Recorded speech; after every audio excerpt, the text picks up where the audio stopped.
오늘 본문의 말씀에 보면 에, 그 남편들에게 주는 권고 가운데 이는 너희 기도가 막히지 아니하게 하려 함이라. 기도가 막히지 않게 하기 위함이라. 이제 이렇게 말씀하신 이유가 고대 사회에서 이 남편들은 아내를 좀 학대하고 무시하고 사회적인 분명히 약자였거든요. 그래서 그들을 돌보지 않는다면 하나님께서 너희의 기도를 받지 아니하심으로 너희 기도가 막히게 되는 것이다. 이렇게 설명하고 있는 겁니다. 또한 비슷하게 잠언 21장 13절에 보면 귀를 막고 가난한 자가 부르짖는 소리를 듣지 아니하면 자기가 부르짖을 때에도 들을 자가 없으리라. 우리가 여기까지만 한번 생각을 해봐도 하나님께서 분명히 우리에게 기도에 대한 응답의 약속이 있지만 하나님의 약속은 분명함에도 우리가 주의를 기울여야 될 것이 있다는 걸 알게 될 겁니다. 그래서 요한일서 5장 14절 15절에 보면 그를 향하여 우리가 가진 바 담대함이 이것이니 그의 뜻대로 무엇을 구하면 들으심이라. 우리가 무엇이든지 구하는 바를 들으시는 줄을 안즉 우리가 그에게 구한 그것을 얻은 줄을 또한 아느니라. 이렇게 말씀을 하셔서 우리가 무엇을 구하면 하나님이 들으신다는 겁니다.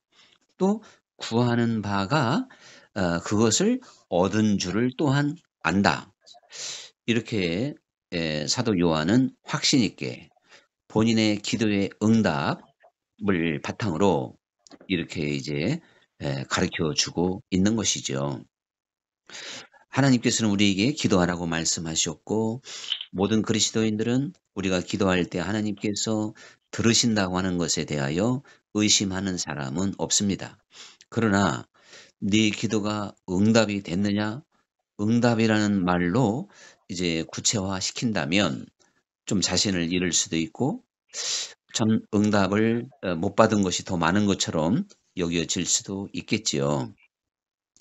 이러한 것들을 우리가 잘 알 수 있듯이 오늘 본문의 말씀 어떠한 그러니까 그 가정에서 남편들의 기도가 막히지 않기 위해서 이제 아내와 더불어 이제 어떠한 그 힘으로 뭔가를 누르려고 한다든가 무시하는 태도 그런 것들을 분명하게 지적하고 있는 걸 볼 수가 있거든요. 비록 이것뿐만이 아니라 사실 근본적으로 우리가 하나님 앞에 내 기도가 응답받기 위해서는 가장 참 어떻게 보면 그 죄의 문제가 중대하다 하지 않을 수가 없을 것입니다.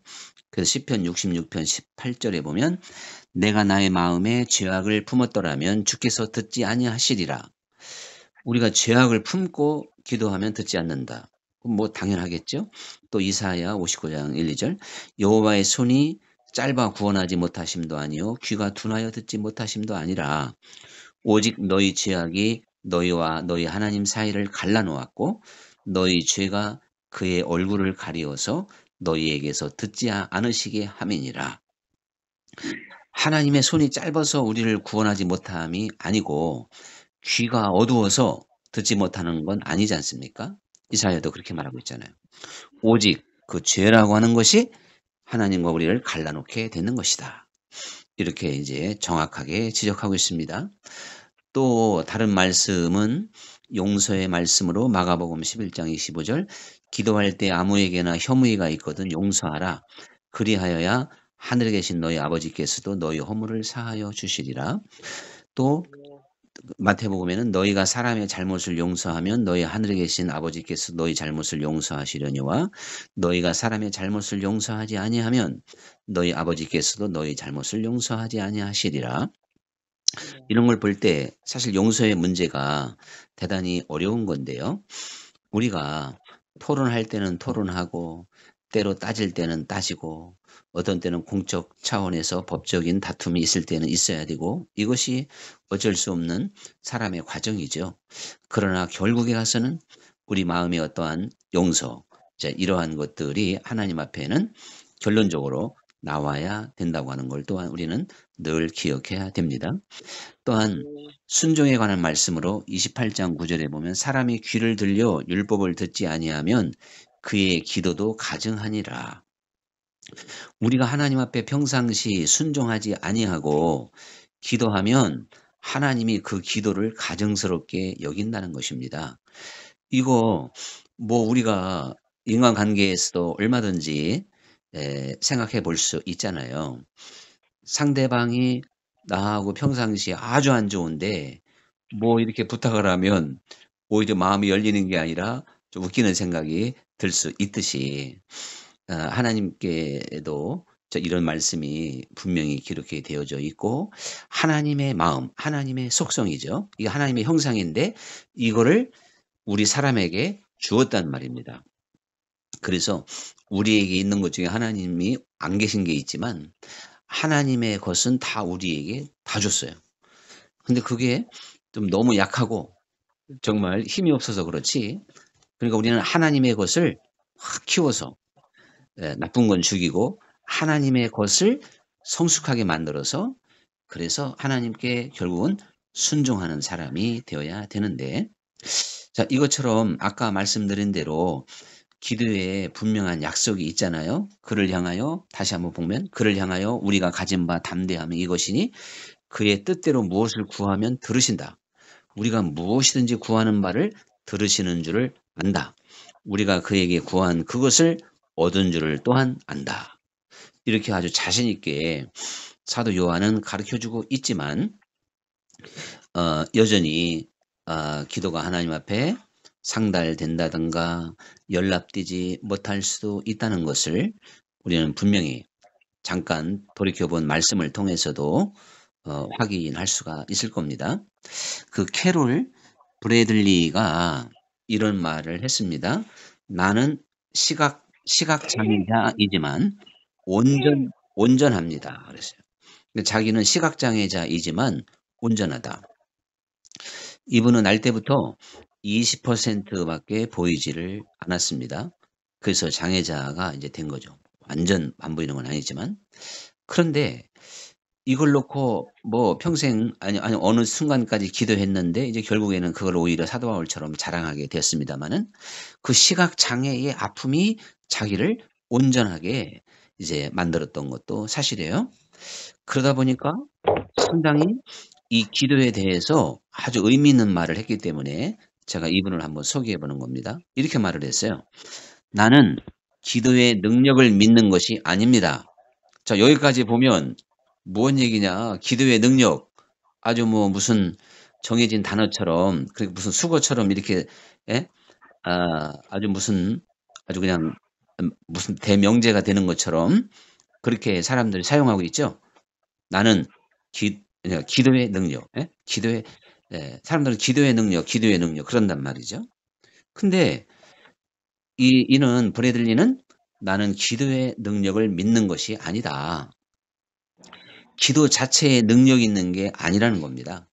그러면서 나는 하나님의 능력과 존재하심을 믿는 것이다. 그렇기 때문에 기도하는 것이다. 그리고 내 기도가 막 능력이 있어서 하나님이 움직이는 게 아니고 하나님의 그 능력과 존재 자체를 나는 굳건히 믿기 때문에 내가 뭐 세미하게 기도하든 참 힘없이 기도하든 하나님은 들어주시는 거죠. 그게 결국에 이제 기도의 능력이라는 게 그런 뜻이지. 기도 자체가 뭐 능력을 바라는 이제 그런 것은 아니라는 걸 우리가 또한 알 수는 있겠지만 또한 그러면서 또 의미 있게 기도는 우리가 원하는 것은 무엇이든 하나님께서 하시도록 만드는 방법이 아닙니다. 자, 이것도 아까랑 비슷해요. 우리가 기도 자체에 능력이 있다고 생각하는 사람은 없어요. 생각해 보면. 근데 아무 생각 없이 기도의 능력 하면 기도 자체가 그 자체가 능력인 걸로 착각할 수도 있듯이 우리가 기도하다 보면 우리가 원하는 것은 무엇이든지 그냥 기도하면 다 하나님이 일하시도록 만드는 하나의 방법이다. 이러한 착각에 빠질 수도 있다는 거죠. 그래서 그는 기도는 하나님의 능력, 지혜, 그리고 은혜에 대한 우리의 신뢰를 표현하는 것입니다. 정말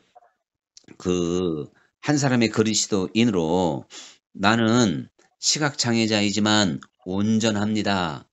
예? 이렇게 말할 수 있다면 이거 보통 사람은 아니에요. 바울도 나를 본받으라 그렇게 했는데 사실 사도 바울의 믿음이 대단하듯이 우리는 이 시각장애인이었던 캐롤 브래들리가 얼마나 그 아픔 속에서 온전한 그리스도인으로 이제 성장했는지를 넉넉히 짐작할 수 있거든요. 그래서 그가 자신 있게 자신은 온전하다 그리스도 안에서 그렇게 이제 말을 하게 됐을 때 이것을 말하기까지 얼마나 많은 기도를 했겠어요. 아픔 속에서. 그러다 보니까 기도의 비밀을 알게 되는 것이고 기도는 바로 이런 것이구나. 누구보다도 하고 싶은 말이 많았을 겁니다. 그중에 대표적으로 기도의 능력이나 또 기도가 내가 원하는 걸 무엇든지 하나님이 할 수 있도록 하는 무슨 주문과 같은 것이 아닌 거다. 기도는 하나님의 능력, 지혜 그리고 은혜에 대한 우리의 신뢰를 표현하는 것이다. 그래서 감사함으로 기도하라 그랬던 것이죠. 그래서 믿으라는 것이죠. 신뢰니까. 기도했으면 믿어야지 기도해놓고 안 믿으면 이 신뢰관계가 깨진 것이고 분명히 기도 자체가 문제가 있다. 이제 사실 영적인 면에서는 분명히 그렇게 말할 수가 있습니다. 미국 달라스 신학교에서 이제 많은 빚을 지고 그 학교를 이제 팔 수밖에 없어요. 그냥 경매에 붙인 듯 어쩔 수 없이 이제 팔 수밖에 없어서 마지막 기도회를 열었어요. 거기에는 신학교 학장 또 교수들 그리고 함께 빚을 졌던 빚쟁이들 와가지고 이제 우리 마지막 하나님 앞에 그냥 기도회나 하고 이제 끝냅시다. 그랬을 때 어떤 교수가 이렇게 기도를 해요.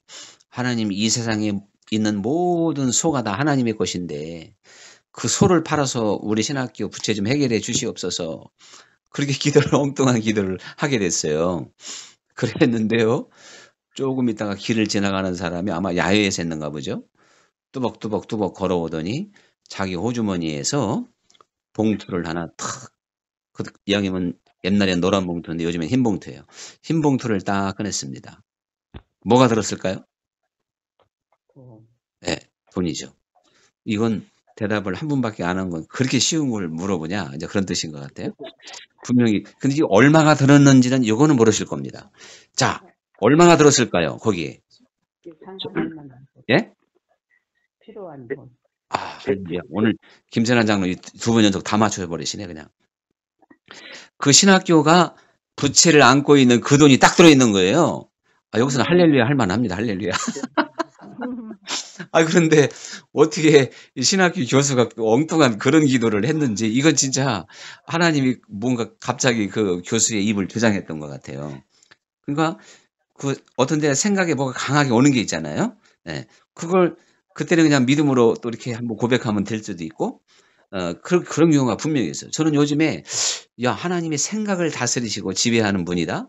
이랬을 때 누가 뭔가 결정을 해야 될 때 그래 바로의 왕도 움직이시는 하나님인데 누구의 마음을 못 움직이겠느냐? 이런 믿음을 하나님이 좀 이렇게 갖게 만들더라고요. 그러니까 이 신학교 교수가 소를 이 땅에 소가 많은데 저 소를 좀 팔아서라도 우리 빚을 갚아달라고 하는 기도를 이거 정말 상상이 안 가는 기도잖아요. 그때 마침 소 팔아서 봉투 다 들고 가는 사람이 있으니까 그런 기도를 하나님이 시켰던 거 아닙니까 이게. 그리고 그 사람이 이거 내가 소 파는 줄 어떻게 알지? 이거 내놓으라는가 보다. 그러고 이제 한번 내놨던가 봐요. 내막을 한번 상상을 해보면. 하여튼 이거 참 특별한 경우죠. 그런데요. 이랬을 때 그 신학교 학장부터 교수, 빚진 사람들이 얼마나 기뻤겠어요. 요한복음 16장 24절에 보면 지금까지는 너희가 내 이름으로 아무것도 구하지 아니하였으나 구하라. 그리하면 받으리니 너의 기쁨이 충만하리라. 자, 이걸 보면 예수님께서 아주 보장하고 있는 말씀이에요. 지금까지는 너희가 내 이름으로 아무것도 안 구했지만 이제 구하라는 겁니다. 그리하면 받을 것이다. 그래서 너희가 받을 때는 기쁨이 충만하리라. 참 이거 응답이 왔을 때 얼마나 기뻐요. 이제 그런 예수님께서 말씀을 이제 비로소 죽기 전에 이제 하신 겁니다. 그리고 우리가 조지 뮬러의 응답의 사람 이야기가 뭐 수없이 많지만 그저 하나 간단하게 제가 소개를 해보면 영국의 그 이제 겨울에 엄청나게 춥죠. 뭐 얼어 죽을 만큼 추워요. 근데 거기에 고아원의 보일러가 고장이 나버리는 거예요. 그래서 수백 명의 그 고아들이 이제 죽을 수밖에, 그야말로 이 부모들이 아이고 원장님 이거 얼어서 죽겠습니다. 막 사색이 돼서 그러는 거예요. 근데 뮬러는 끄떡도 않고요. 저 기도실로 뚜벅뚜벅 걸어가는 거예요. 그리고 거기에서 하나님과 담판을 짓죠. 하나님, 이 보일러가 고장나서 워낙 규모가 크니까 이렇게 수리를 의뢰해 보니까 일주일 이상 걸린다는 겁니다. 꼭 일주일이 걸려야 다시 가동할 수 있다는 거예요. 그러니 뭐 이제 방법이 없잖아요. 그래서 그 조지 밀러는 밤새도록 하나님 앞에 이제 기도했습니다. 그랬을 때요, 영국 역사상 이건 진짜 처음으로 계속 북풍이 불어오던 것이 남동풍이 불면서 완전 일주일 동안 봄이 돼버린 거예요. 일주일간. 그리고는 이제 보일러가 다 고쳐졌을 때 다시 영국은 북풍이 불어오면서 아주 사람을 진짜 얼어서 죽일 만큼의 매서운 추위가 이제 또 시작이 됐다는 것입니다. 자, 목사님의 묵상 말씀에서 읽었습니다. 요게 나와 있나요? 네네. 어, 이번 그래? 주 아, 묵상 그래? 말씀에 그게 아, 그래요? 들어있더라고요. 제가 다른 걸로 한 걸로 하고서 했는데, 그렇구나. 그렇구나. 제가 이걸 올려놓고 말이죠. 저는 지금 제가 다른 걸 올린 줄 알고 근데 그 뮬러 거 올리는 걸 생각을 했는데 하나 더 소개한다고 요걸 올렸는데 역시 차장로님한테는 항상 정확해야 돼. 네. 그런데요, 읽었을 때보다 제가 이렇게 설교할 때 이렇게 하는 게 더 은혜가 되죠. 예, 할렐루야. 맞습니다. 맞습니다. 그러니까 제가 알았으면 자, 주보에 올렸지만 제가 설교할 때 인용하면 은혜가 더 될 겁니다 하고 했을 텐데요. 제가 진짜 착각했어요. 저는 다른 걸 올린 줄 알았어요. 그러나 어쨌든 이게 좋은 건 두 번 들으면 더 은혜가 배가 되는 거니까 오늘 이제 한 번 읽으신 분은 2배, 3번 읽었으면 아멘. 3배로 은혜 받으신 거니까 할렐루야입니다. 자, 그런데요. 바로 이 이야기 지금 야고보서에 나오는 엘리야의 기도는 아마 수백 번 들으셨어요. 그래도 은혜가 돼요. 예? 바로 야고보서 기자가 우리에게 가르쳐 주기를 엘리야는 우리와 같은 성정을 가진 자인데 그가 한 번 기도하니까 3년 6개월 동안 비가 내리지 않았고 또 한 번 기도하니까 이스라엘에 비가 내렸다 그랬거든요. 그러니까 이게 뭐냐면 정말 하나님께서는 우리에게 놀라운 기도의 그 응답을 약속하고 있다는 사실이죠. 그래서 제가 오늘 드리고 싶은 말씀은 다른 게 아니라 이 기도 생활과 경건을 완벽하게 결부시켜야 돼요. 즉, 이거를 신앙의 차원으로 우리가 생각을 해야 돼요. 사람들은 기도하다 보니까 이 기도가 경건과 아주 직결된다는 걸 잘 몰라요. 그래서 가만히 보면 기도 꽤나 하는 것 같은데 누구 말대로 정말 누구 말대로 성질머리가 단단하고 기도 꽤나 하는 것 같은데도 고집 세고 기도하는데도 아주 옛 자아가 쌩쌩한 사람들이 많잖아요. 이거는 이제 아니라 이겁니다. 거기에는 응답이 있을 수가 없다는 사실이에요. 그래서 우리가 지금 40일 영적 트레이닝으로 체질 개선하기를 하고 있지만 우리의 이 체질이 경건한 체질이 돼야 하잖아요. 그래서 저도 이제 특별한 이 40일 영적 트레이닝을 하면서 자꾸만 이제 생각이 드는 건 또 제가 금년 들어부터는 기도에 더 집중해야 될 그러한 시기다 싶어서 이제 그렇게 나누어서 이제 기도하고 막 있다고 말씀드렸듯이 그런 어떤 기도에 이게 집중하다 보니까 그 다음에 반드시 마음에 항상 와 닿는 게 경건입니다. 경건. 그래서 무슨 일을 이렇게 하려고 하다가도 말이죠. 하나님이 내 기도 안 받으시면 안 돼. 내 기도가 상달되게 하시기 위해서라도, 내 기도가 하나님 앞에 상달될 수 있도록 하기 위해서도 내가 이 시간에 경건해야 된다. 아니면 참아야 된다. 또한 순종해야 된다. 이걸 완전히 신앙적으로 이걸 승화시켜야 돼요. 이게 기도하는 사람들의 공통적인 특징이 돼요. 이런 도전을 기도할 때만 받고 눈 뜨고 안 받는다면 기도를 안 한 거죠, 그거는. 하나님 앞에 진정으로 기도했다면 그다음에는 내 생활이 경건할 수 있도록, 거룩할 수 있도록 그대로 신앙화돼야 돼요, 신앙화. 이것이 정말 기도의 능력이고 이것이 진짜 기도하는 사람의 축복이 될 수 있는 겁니다. 그래서 우리가 하나님 앞에 바로 서 있지 않는데 기도한다고 하여 하나님이 들을 수 없다는 걸 우리는 분명히 이제 앞에서 살펴봤지 않습니까? 그래서 이 하나님께서 우리가 경건해야만이 하나님이 우리의 기도를 들으신다. 이런 것들은요. 아까 말씀드린 대로 우리 사람이 사는 이 세상에 어떠한 그 원리를 통해서도 우리가 이쁜 사람이 부탁을 해야 마음이 통하죠. 그래서 딸바보란 말이에요. 딸바보. 예? 그 저는 딸바보는 몰라요. 아들바보밖에 모르는데 저는 아들바보가 아닌지 몰라도 뭐 우리 집사람은 저보다는 아들바보지. 또 여기 대표적으로 또 한 분이 계시 오늘 대답을 많이 하셨던 아들바보 또 누가 있을까요? 우리 교회 대표적인 분. 예? 예. 김찬남 장로님. 예, 맞습니다. 아이고, 우리 차장님이 가장 어려운 걸 잘 맞히셨네. 김찬남 장로님이 아들바보. 예. 그러니까 근데 만약에 딸이 있는 집이라면 또 딸바보.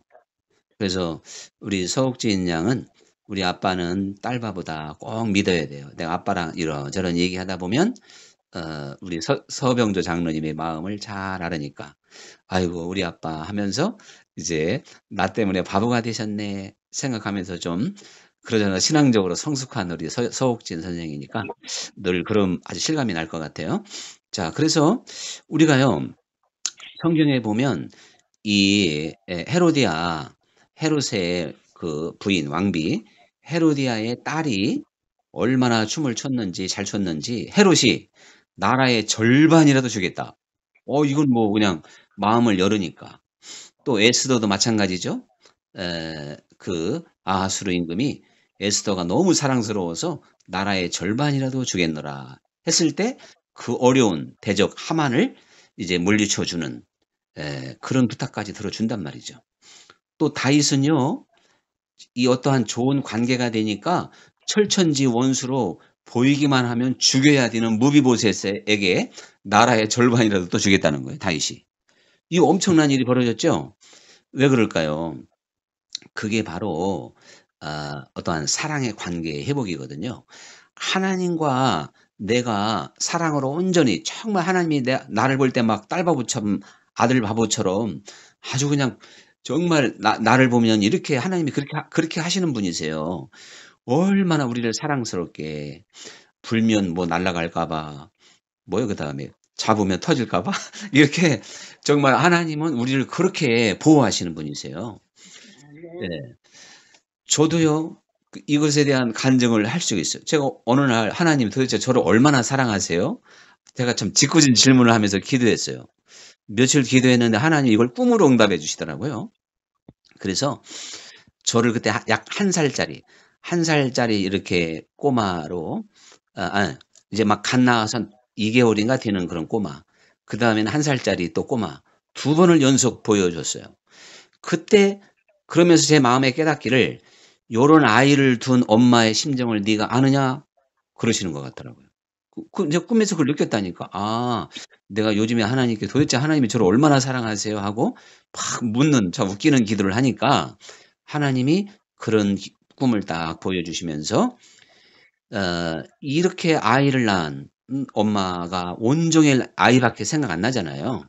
그리고 1살짜리라면 또 뭐 마찬가지고 이것보다 나는 사실 하나님은 더한 거예요. 우리 그런 엄마가 그 아이를 생각하는 마음을 하나님은 악하다고 했기 때문에 악하다. 너희 악한 자라도 자식을 사랑하거늘 자식에게 즉 좋은 것을 줄 알거든. 하물며 나일까 보냐 하나님일까 보냐. 이제 이렇게 말씀을 하셨기 때문에 우리 사람들이 뭐 최고의 차원은 부모님이나 할아버지 할머니 사랑이잖아요. 그 사랑보다 하나님은 더 크게 나를 사랑한다니. 야, 이 정도면 좀 실감이 나지 않습니까? 저는요, 그거를 경험한 다음에 얼마나 실감이 나는지. 그래서 조금 잘못하면 바로 회개하고 또 용서의 기쁨을 맛보고. 자, 이렇게 참, 시간들이 좀 흘러왔습니다. 그래서, 요즘에 들어서 더 사실 제가 이 말씀을 이렇게 증거하게 된 게 이제 새로 일을 맡았을 때, 이제 여러 가지 절차가 있잖아요. 그럼 우리 교회에 1억 빚도 있고 이래서 여러 과정을 거쳐서 참 뭐 다 되는 일이지만 어쨌거나 그 과정은 어렵게 거쳐야 하잖아요. 그런데 그런 과정에서 제가 뭔가 화를 내고 거기에서 뭔가 이제 좀 반격을 가하고 뭐 이제 연애에서 준 거니까 어쩌고 하면서 제가 만약에 했다면 이거 제가 참 말하다 보니까 좀 실수한 것 같으네. 우리 교회 저 잘 모르는 분은 이해하시고 이건 하나님이 뭔가 해결해 줄 걸로 되는 거니까 아무런 부담 없는 거 이것 때문에 뭐 아무런 장애물이 없기 때문에 제가 이렇게 참 말씀을 드리게 됐네요. 참 그렇게 세상에 참 비밀이 없다는 게 또 여기서 또 들통나는 것 같아요. 그래서 어 이제 이런 과정을 겪으면서 참 하나님께서 그때 제가 그 기도하면서 성결과 그리고 내 기도가 막히지 않기 위해서라도 항상 순간순간 참고 그래서 어떤 사람에게 말이죠. 제가 평상시 정말 오세영 목사가 그렇게까지 말할 수 있을 정도로 달라졌느냐? 느끼게끔 참 제가 생각해도 기특한 말을 한 바가 있단 말이죠. 이제 이렇게 얘기하면 뭔가 이것이 전달돼서 어떤 사람에게도 들어갈 수가 있기 때문에 그냥 이렇게만 얘기를 하려고 그래요. 그래서 아 이제 어떠한 일들이 잘 이루어지고 성취될 수가 있듯이 무엇보다도 내가 정말 우리는 거룩한 욕심, 정말 간절한 어떤 소원이 있다면 내 기도가 하나님 앞에 직고되게 하기 위하여 내 기도가 막히지 않게 하기 위하여 하나님이 내 기도를 들으시게 하기 위하여 나는 이 땅에서 하나님을 기쁘게 해드려야 되겠다. 이제 그것을 우리가 꼭 기억해야 됩니다. 그러니까요.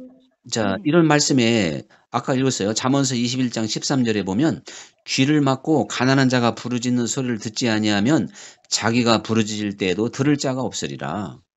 우리가 평상시에 하나님 앞에 잘못하고 기도하면 하나님이 안 듣는다는 거예요. 그러니까 다른 거 다 그만두고 이거 실감 나잖아요. 하나님이 내 기도 안 들으면 이것처럼 비상이 어디 있어요. 그러니까 무조건 죽어야 돼요. 무조건 참고 무조건 이해하고 그래서 하나님은 이렇게 해서 또 우리를 온전케 하고 우리를 경건한 길로 인도하십니다. 우리들이 조금 해이해지고 나태해지고 느슨해졌다면 다시 한번 이 하나님의 말씀으로 무장해서 나도 조지 뮬러처럼 응답의 사람이 돼야 되겠다. 엘리야처럼 한 번 기도할 때 저 하늘이 움직이고 또 기도원이 한 번 여호수아가 한 번 말할 때 하늘의 태양까지도 멈출 수 있는 이거 정말 엄청난 세계잖아요. 자 거기까지 바라보라는 거예요. 네가 믿으면 저 산을 옮긴다 그랬잖아요. 뽕나무를 뽑아 가지고 저 바다에 던진다. 이 엄청난 세계 앞에 소탐대실 아시죠? 소탐대실. 내 생활에서 그거 내가 참지 못하고 분내고 내가 이기적이 이거 다 소탐대실. 진짜 하나님 앞에 큰 걸 얻기 위해서 이제 우리가 깨어서 근신하고 믿음으로 정말 경건하게 전진하고 또 전진하는 우리 모두가 되어야 되겠습니다. 기도하겠습니다. 네. 감사하신 아버지 하나님, 오늘도 우리가 이제 하나님의 말씀을 함께 나누면서 우리의 기도가 막히지 않게 하기 위하여 어떻게 해야 될 것인가를 생각해 보면서 우리의 삶에 정말 하나님이 기뻐하는 그러한 모습들로 가득 찰 수 있도록 지금부터 실천할 수 있게 하여 주옵소서. 하나님, 우리의 속담에 천리길도 한 걸음부터라 하였는데 이 순간부터 지나간 모든 것은 잊어버리고 하나하나 이제 그 순간순간 오늘 예배가 끝나면 즉시 어떠한 시험이 온다 할지라도 나는 내 기도가 막혀서는 되지 않는다 하는 절박감으로 그러한 지혜로 이기고 나아가게 하여 주옵소서. 예수님 이름으로 기도합나이다. 아멘. 아멘.